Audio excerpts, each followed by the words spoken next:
Seorang pria bernama Michael Woods saat ini tengah dikejar oleh mobil polisi.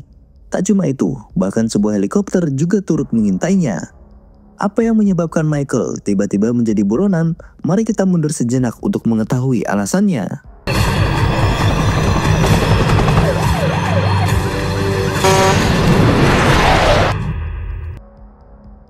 Hari itu, Michael yang baru saja bebas bersyarat dari penjara di Amerika Serikat pergi ke Bandara Johannesburg di Afrika Selatan. Tujuan kedatangannya adalah menemui mantan istrinya bernama Angie yang saat ini bekerja di Kedutaan Besar Amerika di Afrika Selatan.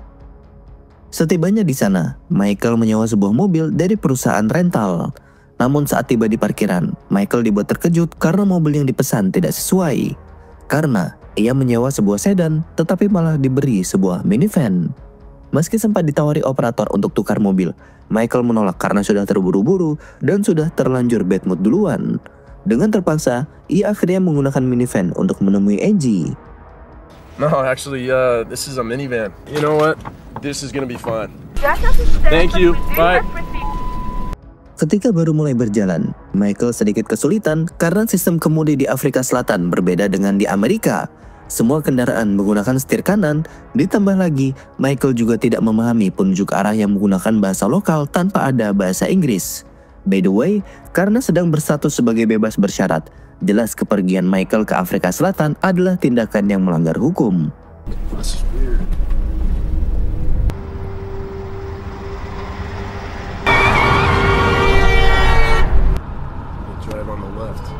Di tengah kemacetan, tiba-tiba ia mendengar nada dering handphone. Setelah mencari sumbernya, ia menemukan sebuah ponsel yang tertinggal di dalam dashboard. Pesan terbaru yang berbunyi menunjukkan bahwa pastikan semuanya aman. Michael pun mengira jika ponsel itu adalah milik penyewa sebelumnya yang tak sengaja tertinggal. Semuanya masih dianggap normal, sampai ketika kue yang sedang dia cemil tak sengaja terjatuh. Dan saat mencoba meraihnya, yang ia temukan bukanlah kue, melainkan sebuah pistol.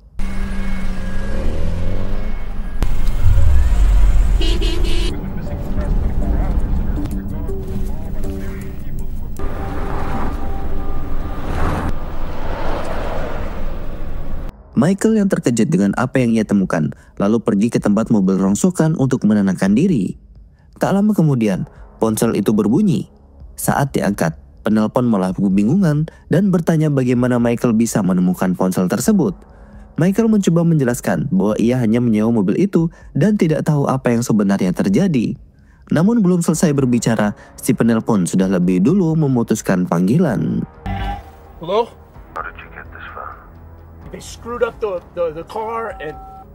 Why is there a gun in my car? Tak ingin terlibat masalah, Michael pun memutuskan untuk mengabaikannya. Namun tiba-tiba saja ponsel itu kembali berdering. Kali ini, si penelpon memperkenalkan dirinya sebagai detektif yang bernama Smith. Ia menjelaskan bahwa mobil yang dikendarai oleh Michael seharusnya diambil oleh seorang polisi yang sedang menyamar untuk menjalankan sebuah misi. Smith pun meminta Michael untuk datang ke sebuah alamat yang diberikan dan menukar mobilnya. Michael, all, buddy. my name is Detective Smith. I mean to be picked up by one of our undercover police. It's a relief. I got it. Mendengar hal itu, Michael akhirnya merasa lega dan segera mencari alamat yang diberikan. Namun karena orang-orang di sekitar tidak mengerti bahasa Inggris, ia terpaksa menelpon Angie untuk menanyakan arah ke tempat tersebut. Untungnya, Angie masih mau menggubris mantan suaminya ini tanpa mempertanyakan apa alasannya. Namun saat Michael ingin jalan, tiba-tiba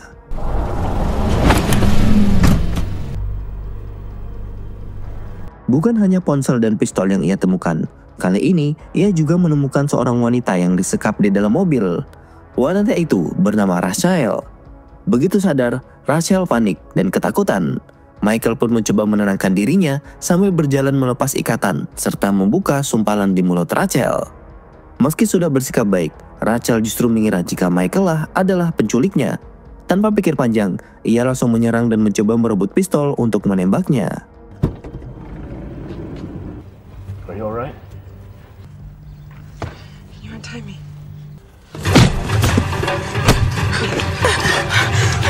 Are you crazy?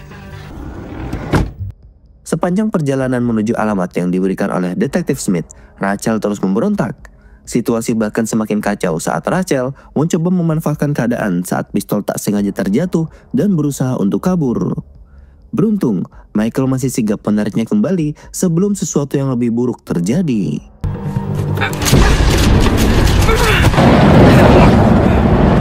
Stay in the car! Turn the car around.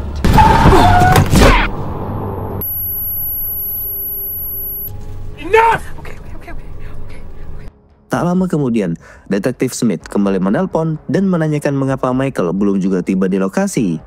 Untuk mengancam Michael, Detektif Smith pun mengungkap bahwa ia sudah mengetahui catatan kriminal Michael, termasuk statusnya yang masih bebas bersyarat dan kini melanggar aturan dengan berpergian ke luar negeri. Smith pun akhirnya memberikan Michael waktu 5 menit lagi untuk sampai ke lokasi atau ia akan segera dideportasi ke Amerika Serikat. Hello? You're late, Michael Woods. I checked your record. No! 5 minutes or we're coming for you. Hello? Setelah panggilan berakhir, Rachel menjelaskan apa yang sebenarnya terjadi. Selama ini, ia bekerja di Kejaksaan Nasional dan secara tidak sengaja menemukan bukti dan juga informasi rahasia tentang seorang tokoh yang sangat berpengaruh bernama Ben Rhodes. Rachel mengungkap bahwa Ben Rhodes terlibat dalam jaringan perdagangan seks internasional dan karena informasi ini terlalu berbahaya, Rachel pun diculik dan dikurung di dalam mobil ini untuk mencegahnya membocorkan fakta kepada publik. Mendengar hal itu, Michael menyarankan Rachel untuk melaporkan hal itu kepada pihak kepolisian. Namun Rachel langsung menolak karena usut punya usut, Ben merupakan kepala kepolisian di negara Afrika Selatan. Rachel lalu memohon kepada Michael untuk menolongnya. Namun karena Michael tidak mau terlibat lebih jauh dalam hal apapun, ia akhirnya kembali mengikat Rachel dan menyumpal mulutnya dan tetap tancap gas ke lokasi yang telah diberikan oleh Detektif Smith. On various accounts of international sex trafficking. It's the police that want me dead. Ben tell them all about Rhodes your is story. the chief of police. Singkatnya, Michael pun akhirnya tiba di alamat yang diberikan. Namun kejanggalan langsung terasa karena alamat ternyata sebuah gedung kosong. Feeling Michael pun terbukti karena mereka dengan tiba-tiba ditembak oleh orang yang tidak dikenal. Saat itulah Michael menyadari jika Detektif Smith ternyata oknum kepolisian yang mendukung kejahatan. 2 mobil pun tiba-tiba muncul dan mengejar serta terus menembaki Michael dan juga Rachel tanpa henti. Dalam kepanikan, Michael yang merupakan mantan anggota Dominic Toretto melakukan aksi berbahaya ala Baby Driver dan berhasil kabur dari kejaran 2 mobil tersebut.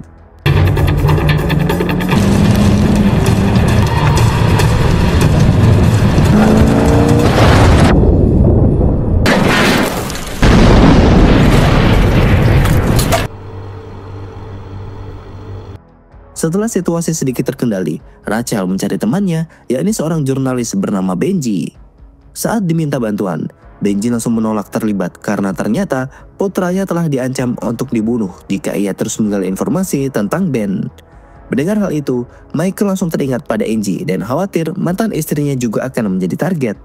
Tanpa membuang waktu, ia pun segera bergegas menuju kantor kedutaan. Sesampainya di kantor kedutaan, kekhawatirannya pun terbukti karena sudah ada sekelompok orang misterius terlihat berusaha mau membawa Angie pergi. Untung saja, Michael bisa datang tepat waktu. Ia lalu membunyikan klakson berkali-kali dan berteriak kepada petugas militer dan meminta mereka untuk segera mengamankan Angie kembali ke dalam gedung.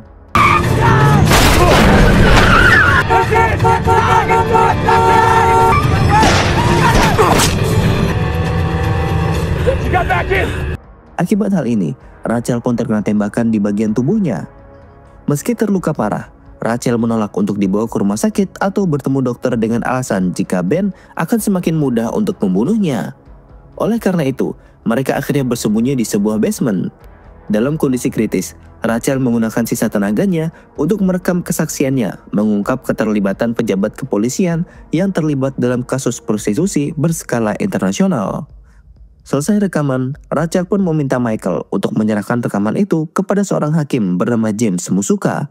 Hakim yang memiliki sifat seperti Hakim Artejo Alcostra, dan tak lama setelah itu, Rachel pun menghembuskan nafas terakhirnya. You're gonna have to push harder. Come on. It's too much. Watch out. It's too much. Give me your phone. It records. My name is Rachel Chibango. I uncovered a sex trafficking ring. that led back to Penrose. Find Judge Nzuka. Dengan insiden ini, tujuan Michael pun akhirnya berganti. Dari yang awalnya hanya ingin hidup tenang dan bertemu dengan mantan istrinya, kini menjadi terlibat dalam kasus besar di negara Afrika Selatan. Setelah meletakkan jasad Rachel di sebuah gedung kosong, Michael yang masih kebingungan mencoba menelpon Angie, namun ponsel Angie tidak aktif. Tak lama kemudian, Detektif Smith kembali menghubunginya. Kali ini, ancamannya semakin serius. Jika Michael berani mendatangi kedutaan, maka nyawa Angie akan menjadi taruhannya. Smith juga menyebutkan bahwa ia mengenali persis mobil yang dikendarai oleh Michael mulai dari warna hingga plat nomornya. Ia juga mengingatkan bahwa status Michael yang masih bebas bersyarat membuatnya mudah untuk ditangkap kapan saja. Karena Smith memiliki akses ke seluruh kepolisian di kota tersebut, sebagai bukti ancamannya bukanlah omon-omon belaka, Smith meminta Michael untuk menyalakan radio. Dari siaran radio tersebut diketahui bahwa Michael kini telah menjadi buronan dan dituduh sebagai pelaku pembunuhan seorang wanita di gedung kosong. Meski sudah diancam sedemikian rupa, Michael tidak takut sedikit pun dan dia memilih untuk melawan Smith dan akan membuktikan bahwa dirinya tidak bersalah. Why don't you turn on your radio? Caller sounded distressed. You feeling any better now? You killed her. Are you a mean bastard, Detective Smith? I choose. Fuck you. Setelah membuang ponsel misterius itu, Michael kini berfokus untuk mencari keberadaan Hakim James Musuka. Langkah pertamanya adalah menghubungi pusat bantuan untuk mendapatkan nomor kontak Musuka. Setelah mendapatkannya, Michael segera mengirim pesan suara, memberitahu bahwa ia memiliki rekaman kesaksian penting milik Rachel. Di tengah perjalanan, berita di layar-layar televisi sudah menampilkan wajah Michael sebagai buronan karena telah membunuh seorang perempuan. Tak sampai di situ, suara sirene juga mulai terdengar dari beberapa mobil polisi yang mulai memburunya. Saat situasi semakin menegang, sialnya baterai ponsel milik Michael hampir habis. Michael pun buru-buru mencari tempat persembunyian dan mencoba menghubungi Angie. Sayangnya, ponsel Angie masih juga tidak aktif. Khawatir jika ponselnya akan benar-benar mati, Michael pun sempat mengirimkan pesan suara untuk Angie. Ia meminta maaf dan berjanji bahwa kali ini ia akan berjuang untuk membersihkan nama baiknya. These people, they're gonna tell you things. That's the only way. So, to prove that to you, I'm gonna prove that to everybody, even if it kills me. And right now, unfortunately, my only chance of getting back to you. I love you forever. Langkah pertama yang dilakukan oleh Michael adalah mengubah warna mobilnya agar tidak mudah dikenali. Berbekal jam tangan yang ia miliki, Michael pun membayar jasa pengecatan untuk mengubah warna mobil van tersebut. That's all I got, man. Buy it on back.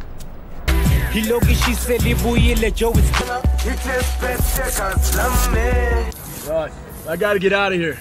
Saat Michael sedang dalam perjalanan menuju kantor pengadilan, tiba-tiba ponselnya berdering dan ternyata itu adalah Hakim James Musuka.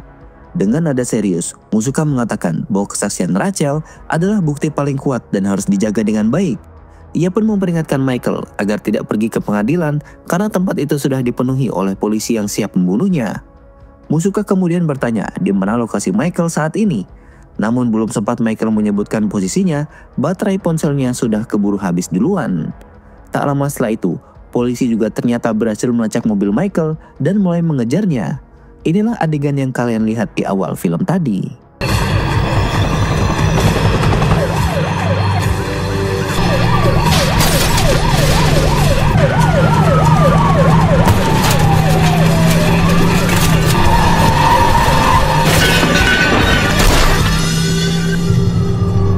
Dengan nekat, Michael pun tetap menuju pengadilan. Saat melihat sebuah truk yang kebetulan melintas, ia memanfaatkannya sebagai penghalang untuk mengelabui polisi. Bahkan, ia sempat menjebol sebuah minimarket agar bisa meloloskan diri.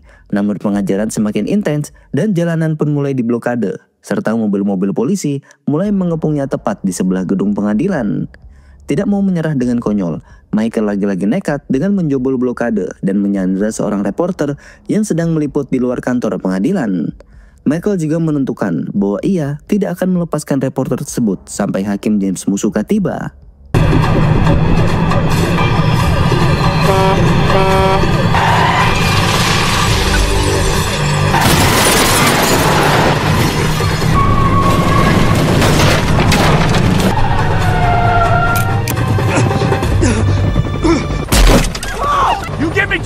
good. You get him now. I'm gonna shoot him. Di tengah situasi yang sangat genting, tiba-tiba seseorang muncul yang tak lain itu adalah Detektif Smith. Dengan penuh keyakinan, Smith memberi perintah kepada seluruh polisi agar tidak menuruti perkataan Michael karena dia adalah seorang buronan. Smith juga mengancam Michael dengan mengatakan bahwa sudah ada penembak jitu yang siap membidiknya dan bisa menghabisinya kapan saja. Namun salah satu komandan polisi yang lain dan bukan oknum merasa ada sesuatu yang janggal dalam situasi ini.